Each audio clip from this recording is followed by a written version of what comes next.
আমরা এসেছি নারী ও শিশু অধিকার ফোরাম থেকে। আমি কনভেনর এবং সদস্য সচিব নিপুণ রায়চৌধুরী।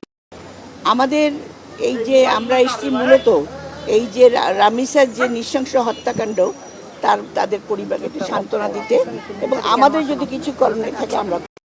আপনারা জানেন প্রধানমন্ত্রী গতকাল এসেছিলেন। তিনি এই যে এখানে এসে আজকে আপনারা শুনেছেন মেয়ের বাবা বলছে যে আমার বড় ভাই হিসেবে উনি এসেছেন, এতে আমার জীবন ধন্য। এবং প্রধানমন্ত্রী রাষ্ট্রীয়ভাবে এটাকে নিয়েছেন এবং তিনি তার বড় মেয়ের দায়িত্ব গ্রহণ করেছেন। কাজেই এখানে আমরা মনে করি এই যে রামিসা হত্যা নৃশংস হত্যাকাণ্ডের যে বিচার, এটা খুব দ্রুত হবে এবং সেটা সম্পূর্ণ রাষ্ট্র সেই বিচার দেখবেন। আমাদের এখন যেটা দরকার, আমাদের অবক্ষয় হয়ে গেছে, সেটা হলো বিভিন্ন মাদক এবং নেশার কারণে এই যে কাণ্ডটা ঘটছে, ছোট ছোট শিশুদের হত্যা করছে, এটা কিন্তু একটা অদ্ভুত একটা চক্র বলতে পারেন, ষড়যন্ত্র বলতে পারেন।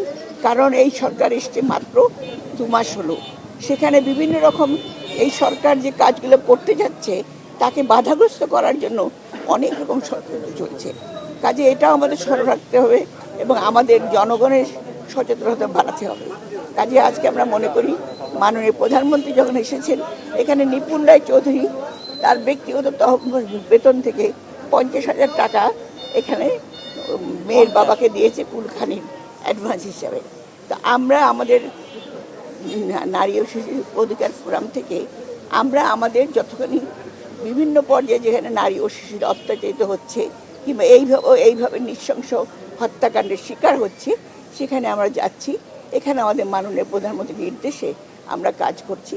কাজে মাননীয় প্রধানমন্ত্রী যখন নিজে এসে বলেছেন, সেখানে আমরা মনে করি এটা সর্বোচ্চ একটা প্রতিশ্রুতি।